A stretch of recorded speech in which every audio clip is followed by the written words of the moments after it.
우리 삶에는 때때로 아무런 이유 없이 마음이 무겁고 뜻하지 않게 일이 잘 풀리지 않는 시기가 찾아옵니다. 기도는 하는데 응답이 느껴지지 않고 하나님께서 나를 멀리 하시는 것처럼 느껴지는 시간도 있습니다.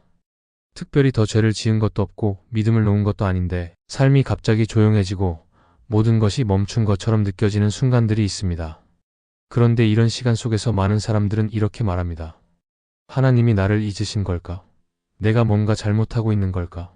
하지만 성경은 오히려 그 반대의 이야기를 들려줍니다. 하나님께서 큰 일을 시작하시기 전 반드시 그 마음에 합한 사람을 준비시키셨습니다.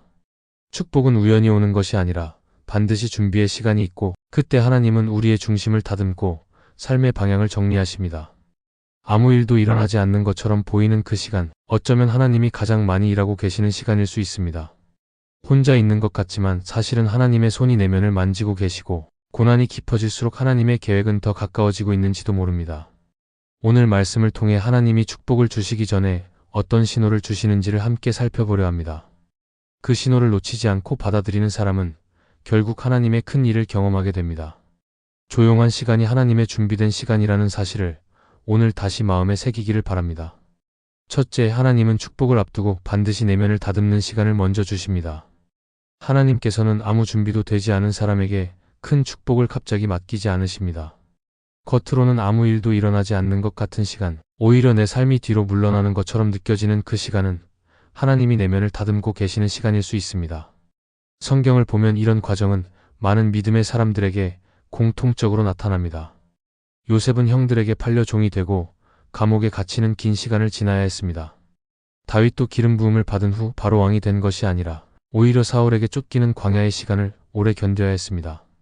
그 시간을 통해 요셉은 미움받았던 상처를 정리했고 다윗은 자기 손으로 복수하지 않는 법을 배웠습니다. 내면이 다듬어졌기에 하나님은 그들에게 더 큰 자리를 맡기셨습니다. 하나님은 지금도 같은 방식으로 일하십니다.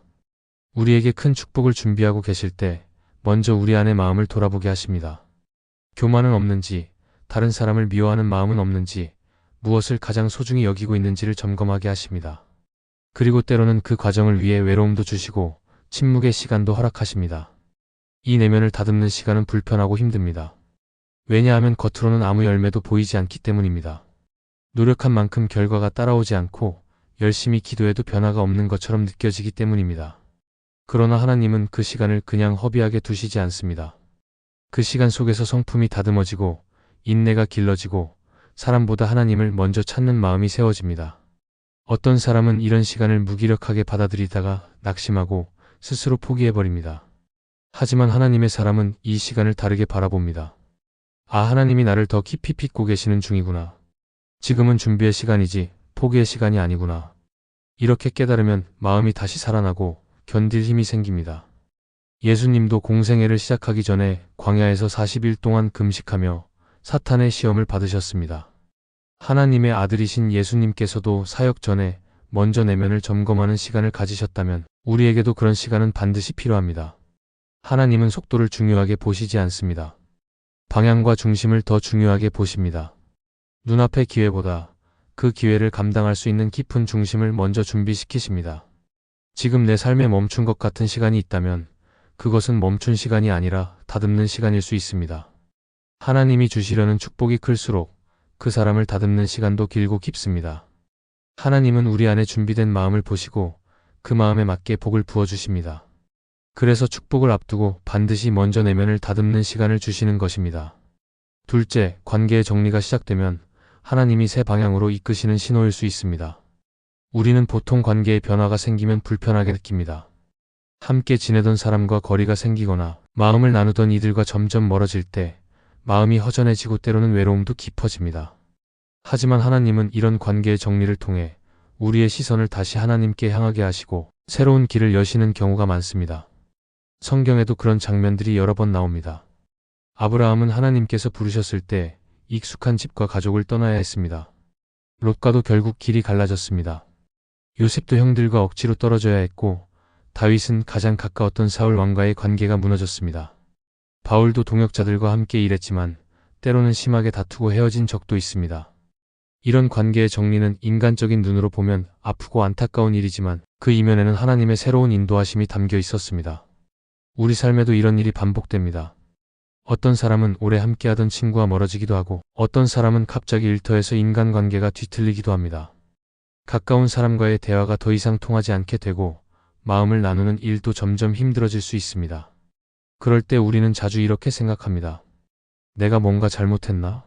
왜 이렇게 모든 관계가 꼬이기만 하지? 하지만 그런 순간에 우리는 한 가지 더 깊은 질문을 던져야 합니다. 혹시 하나님께서 내 삶의 방향을 새롭게 바꾸려고 하시는 것은 아닐까? 하나님은 우리를 고립시키기 위해 관계를 끊으시는 것이 아닙니다. 오히려 더 깊은 관계, 더 건강한 만남, 더 하나님 중심의 삶을 살도록 옮기기 위해 지금의 관계를 정리하시는 경우가 많습니다. 때로는 너무 의지하던 사람을 하나님께서 옮기시기도 하고 내가 붙들고 있던 관계를 내려놓게 하시기도 합니다. 그것은 나를 혼자 두려는 것이 아니라 하나님을 더 또렷하게 바라보게 하시려는 계획일 수 있습니다. 실제로 관계가 정리될 때 우리는 하나님을 더 진지하게 찾게 됩니다. 혼자 있는 시간이 많아지면 기도의 시간도 길어지고 말씀을 읽는 마음도 더 깊어집니다.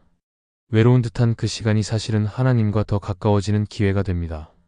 우리가 의지하던 사람이 사라지면 하나님만 의지하게 됩니다. 그것이 바로 새로운 방향의 시작입니다. 지금 혹시 관계의 변화를 겪고 계십니까? 가까운 사람과 멀어졌거나 오해와 불편함 속에서 혼자 남겨진 것처럼 느껴지십니까? 그렇다면 낙심만 하지 마십시오. 하나님이 새 방향으로 이끄시려는 신호일 수 있습니다. 그 관계를 정리하시는 하나님은 동시에 더 필요한 사람을 준비시키고 계십니다. 관계의 정리는 아픔이지만 그것이 끝이 아닙니다. 하나님은 그 빈자리에 당신이 더 가까이 오시고 새로운 사람들을 보내실 준비를 하고 계십니다. 그러니 마음을 다치기보다 하나님께 조용히 여쭤보십시오. 하나님, 이 관계의 변화 속에 무엇을 말씀하고 계십니까? 하나님은 사람을 통해 일하시지만 사람에게만 붙들리지 않도록 하십니다. 그래서 관계의 정리가 시작될 때 하나님이 새 방향으로 이끄시는 신호일 수 있다는 것을 잊지 말아야 합니다. 셋째, 고난이 유난히 깊게 느껴질 때 그 끝에 새로운 문이 열릴 수 있습니다. 우리는 누구나 고난을 원하지 않습니다. 편안하고 평탄한 길을 걷고 싶고 아무 일 없이 하루하루가 지나가기를 바랍니다. 그러나 인생을 살아가다 보면 때로는 이유 없이 힘든 시간을 겪을 때가 있습니다. 그 고난이 너무 깊어질 때는 이렇게 생각하게 됩니다. 하나님, 왜 이렇게까지 하셔야 하나요? 도대체 언제 끝나는 겁니까? 아무리 기도해도 상황은 변하지 않고 마음은 점점 지치고 삶이 무거워질 때가 있습니다.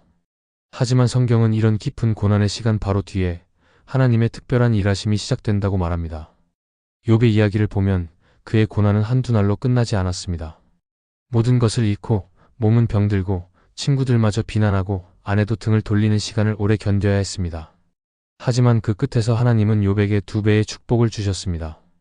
욥은 고난을 통해 하나님을 더 깊이 알게 되었고 이전보다 더 크고 넓은 회복을 경험했습니다. 하나님은 우리에게 축복을 주시기 전에 고난이라는 과정을 허락하실 때가 많습니다. 이유는 한 가지입니다. 그 축복을 감당할 믿음과 성품을 준비시키기 위해서입니다. 고난 없이 축복만 오면 사람은 쉽게 교만해지고 그 은혜의 의미를 잊어버릴 수 있기 때문입니다. 고난의 시간을 지나며 우리는 하나님을 더 깊이 의지하게 되고 작은 은혜에도 감사하는 마음이 생깁니다. 그리고 중요한 것은 고난이 깊어질수록 하나님의 계획은 가까워지고 있다는 사실입니다. 하나님은 결코 우리를 괴롭히시려고 고난을 주시지 않습니다. 오히려 하나님의 때가 가까워졌기 때문에 마지막 준비를 시키시는 것입니다. 더 깊이 엎드리게 하시고 더 정직하게 나를 돌아보게 하시고 결국 나를 통해 더 큰 일을 하시기 위해 마지막 다듬기를 하시는 것입니다. 우리 삶에도 그런 때가 있습니다. 평소보다 유난히 마음이 지치고 일이 꼬이고 기도조차 쉬워지지 않는 시기. 그럴 때는 이제 끝이구나라고 생각하기 쉽습니다. 하지만 그 순간이 사실은 새로운 시작의 문 앞일 수 있습니다. 눈에 보이지 않지만 하나님은 보이지 않는 곳에서 문을 준비하고 계시고 내가 들어갈 새로운 자리를 다듬고 계십니다. 히브리서 12장은 말합니다. 징계가 당시에는 즐거워 보이지 않고 괴로우나 후에 연단받은 자들에게는 의와 평강의 열매를 맺게 한다. 고난은 결코 헛되지 않습니다. 그 과정을 믿음으로 통과한 사람에게 하나님은 반드시 문을 여십니다. 지금 혹시 이전보다 더 힘든 시간을 보내고 계십니까? 기도해도 아무 일도 일어나지 않고 오히려 마음은 더 무너지고 계십니까? 그렇다면 이렇게 믿으십시오. 하나님이 나에게 큰 문을 열 준비를 하고 계시는구나. 이 고난이 끝이 아니라 시작이구나. 하나님은 고난을 끝내는 분이 아니라 고난을 넘어서 일하시는 분입니다. 그래서 고난이 유난히 깊게 느껴질 때 그 끝에 새로운 문이 열릴 수 있다는 사실을 우리는 믿음으로 받아들여야 합니다. 하나님은 아무 일도 일어나지 않는 것처럼 보이는 순간에도 조용히 준비하고 계십니다. 삶이 멈춘 것 같고 사람들과의 관계가 정리되고 고난이 깊어질 때면 우리는 쉽게 낙심하지만 그 시간 속에서 하나님은 축복을 담을 그릇을 다듬고 계십니다. 내면을 다듬고 불필요한 것을 걷어내며 새로운 길을 향한 방향을 틀게 하시는 분이 바로 하나님이십니다. 고통은 끝이 아니라 통과하는 과정이고 멈춤은 포기가 아니라 준비의 신호입니다. 지금 내 삶에 일어나는 조용한 변화들 속에서 하나님은 분명히 일하고 계십니다. 우리의 눈에 보이지 않아도 그분은 쉬지 않으십니다. 오늘 이 말씀을 통해 하나님이 주시려는 축복을 믿음으로 기다리고 준비하는 사람이 되기를 바랍니다. 하나님의 신호를 알아채고 반응하는 그 사람에게 하나님은 반드시 새로운 문을 여십니다. 이 영상이 은혜가 되셨다면 좋아요와 구독을 눌러주시면 감사하겠습니다. 여러분이 눌러주시는 좋아요는 이 영상을 더욱 많은 크리스찬들이 보게 하는 은혜의 통로가 될 것입니다. 또한 이 영상이 은혜가 되었다면 채널을 구독해 주시면 감사하겠습니다. 구독을 하면 여러분들은 새로운 영상을 놓치지 않게 될 것이고 그것은 분명 여러분의 믿음에 도움이 될 것입니다. 그리고 구독은 영상을 만드는 제작자에게 큰 힘이 될 것입니다. 이 영상을 보시는 모든 분들에게 하나님의 크신 은혜가 가득하기를 바랍니다.